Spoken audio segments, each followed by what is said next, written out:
Hello guys, kembali lagi kita membahas fakta mitos Putri Mandalika. Di masa ketika Pulau Lombok masih dipimpin oleh raja-raja besar dan hukum kerajaan lebih kuat dari suara ombak, berdirilah sebuah negeri makmur bernama Tonjang Beru.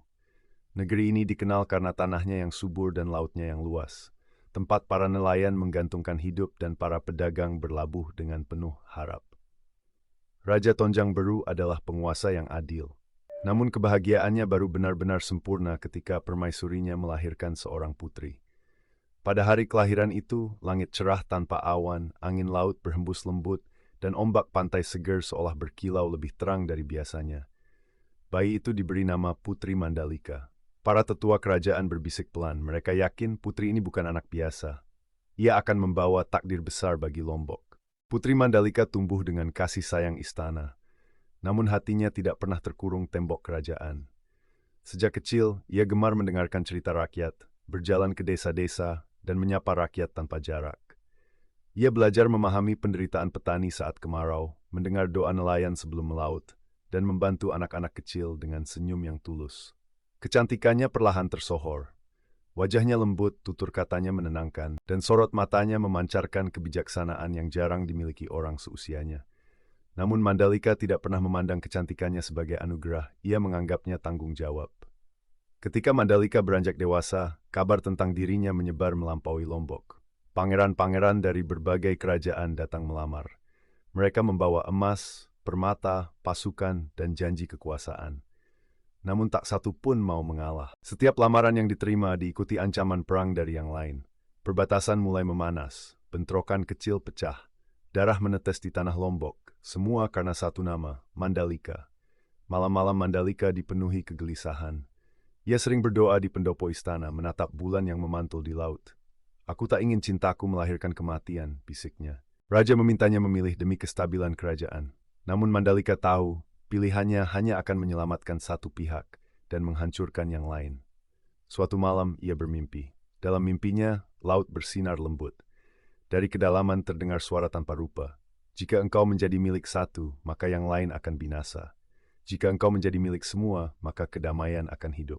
Saat terbangun, Mandalika menangis. Ia mengerti arti pesan itu.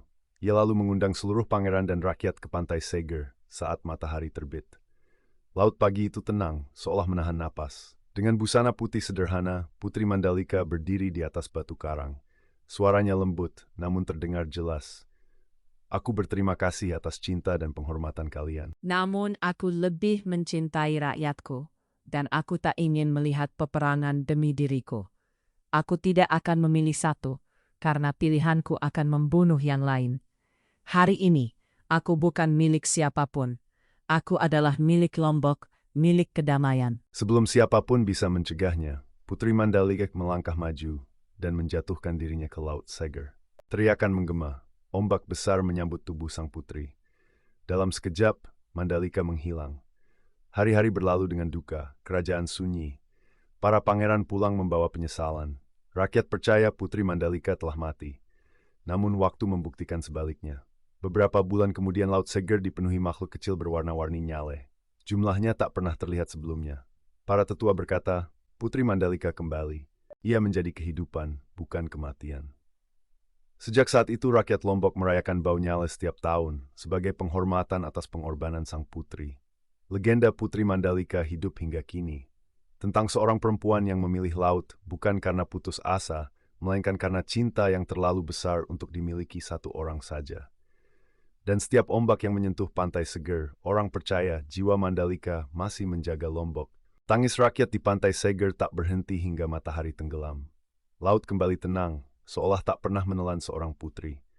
Namun, bagi mereka yang menyaksikan kejadian itu, dunia telah berubah selamanya. Raja Tonjang Beru jatuh berlutut di pasir. Mahkota di kepalanya terasa lebih berat dari sebelumnya. Ia telah kehilangan putri, sekaligus kehilangan cahaya istana. Sejak hari itu, sang raja tak pernah lagi memerintahkan perang. Ia mengerti, kedamaian yang diwariskan Mandalika harus dijaga, bukan dirusak oleh dendam. Para pangeran yang datang dengan kesombongan pulang dengan kepala tertunduk, tak satu pun membawa kemenangan.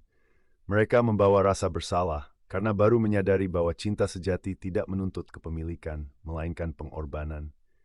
Namun legenda Putri Mandalika tidak berhenti di sana. Beberapa waktu setelah peristiwa itu, nelayan mulai melihat keanehan. Di malam tertentu, laut seger memantulkan cahaya lembut, seolah bintang jatuh ke permukaan air. Ombak bergerak pelan, dan dari sela-sela karang muncul ribuan makhluk kecil berwarna hijau, biru, dan keemasan. Nyale. Jumlahnya begitu banyak hingga laut tampak hidup. Para tetua adat berkumpul. Mereka membuka naskah-naskah lama, membaca tanda-tanda alam, dan akhirnya menyimpulkan satu hal.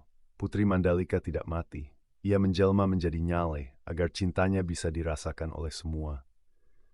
Sejak itulah, rakyat percaya bahwa Mandalika kembali setiap tahun, bukan sebagai manusia, melainkan sebagai berkah. Tradisi Bau Nyale pun lahir. Setiap tahun saat waktu yang sama, rakyat Lombok berkumpul di pantai seger sebelum fajar.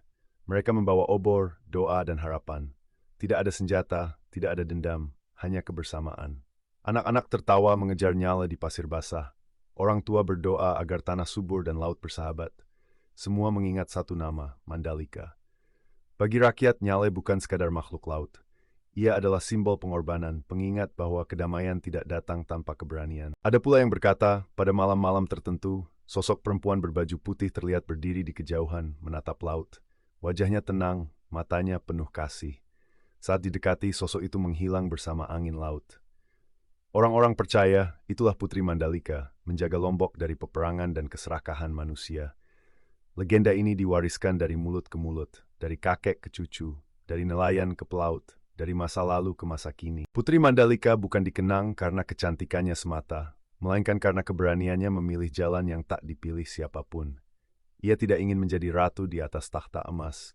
Ia memilih menjadi penjaga kedamaian di dasar laut. Dan hingga hari ini, ketika ombak pantai seger menyentuh kaki para peziarah, satu pesan masih bergema. Cinta sejati tidak menuntut untuk dimiliki. Cinta sejati rela menghilang agar yang lain bisa hidup. Like, komen, dan subscribe.